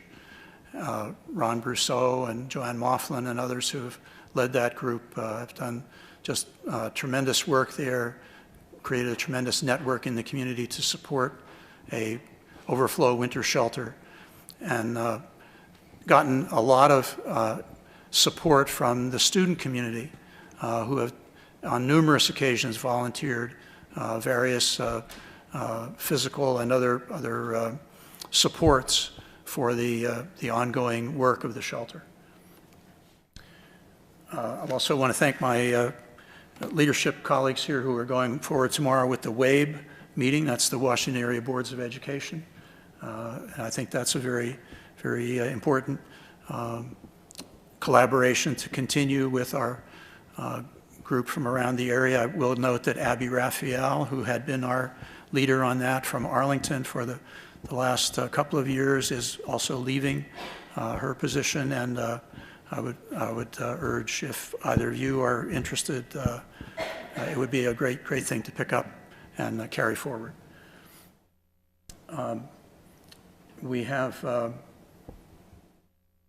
also, during this time period, a thing called Music Days, which the band boosters are organizing, where they will provide either a musical ensemble or some other team of service for any sort of task in the community that people are interested in having some teen support for them. And then they're asking for contributions in recognition of those services so that the band members can travel in their competitions later in the year. BIE will be meeting Thursday mornings at 7:45. And I do want to say that group has gone well so far, and they have actually more frequent meetings, I think, than some of the other councils, but they also reach out to the business community on a very regular basis and bring their supports to our schools. And lastly, the VSBA, which is coming up next week, I want to urge everyone here to participate, and our new members, that they also take advantage of that when they can. I think it's a very valuable experience. Our schools are going to be bringing a number of presentations this time to the conference. Very happy to see that expanded presence of our very solid offerings for helping other divisions around the state to benefit from our good experience. So thank you for making the effort there. I think that's a valuable thing for the other folks who are going to view this, but I think it also solidifies our skills and our commitment to keep our programs at the very highest level. Thank you very much. Thank you, Mr. Sharp. I would just say, first of all, that it's good to be here, and it's also good to see Mr. Riding or Ms. Gill faithfully attending meetings when this is your last chance not to. And I applaud your commitment. You both attended the budget meeting last week, and I've met with each of you individually, and you are making a very concerted effort to acquaint yourselves with everybody within the division at all the schools, and I think that's a great sign of things to come. I will say we are going to have to get together for a farewell for Ms. Carney and Mr. Sharp. Every board is transformed by departure or arrival of a board member. We will be a different board. I hope we'll be as good a board, if not better, if that's possible, and we will miss your expertise and your commitment, and I thank you for all you've done, and I look forward to thanking you more. This has been a difficult 2 months or so. For some people, it's been a difficult 5 months, but I think it's, as somebody said, it was a good day for Falls Church last Tuesday, and we have a lot to do. We have Mount Daniel, we have George Mason and MEH, we have a budget, and we have to fit in educating 2,500 plus students in the meantime, and I'm confident that we'll be able to do all of that. I was speaking to somebody in the community who said one important thing to do going forward is to reinforce a sense that we're all in this together. And I think within the buildings, within the school board, within the community, we are all in this together. And we will, I think, need to remind ourselves of that.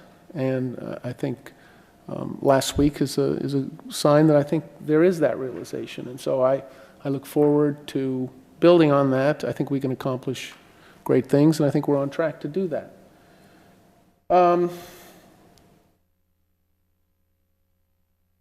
Sorry for the volleyball team's loss today. They had a great run. They played extraordinarily well last week against Clark County. That was the first thing I did after the polls closed, was went up to watch the game. And tryouts are already beginning for swimming, basketball, and other fall sports. So, winter sports. So, we're not even finished with fall, and we're off to the races for the next season. And I think that will do it for now. But we've got a lot coming up in the next 2 months before the calendar year closes out. And I thank you all for the work you've done thus far. We're not finished yet. Don't pack up yet. Okay. Okay. All right. But we are almost finished. You got to savor the moment, Ms. Janko. All right. And with that, we will go to the approval of minutes. We have the approval of minutes for, let's see, October 13th, 20th, and 27th, and I would seek unanimous consent to approve those minutes, and seeing no objection, so ordered. And we have materials for board review, and beyond that, we stand adjourned. And one of my resolutions for the coming year is to get the meetings going a little faster. I resolved to be finished by 10 o'clock tonight, and I'm glad to say that I brought us in 6 minutes early. So 6 minutes back to your lives that you can enjoy this evening. So thank you. Good night.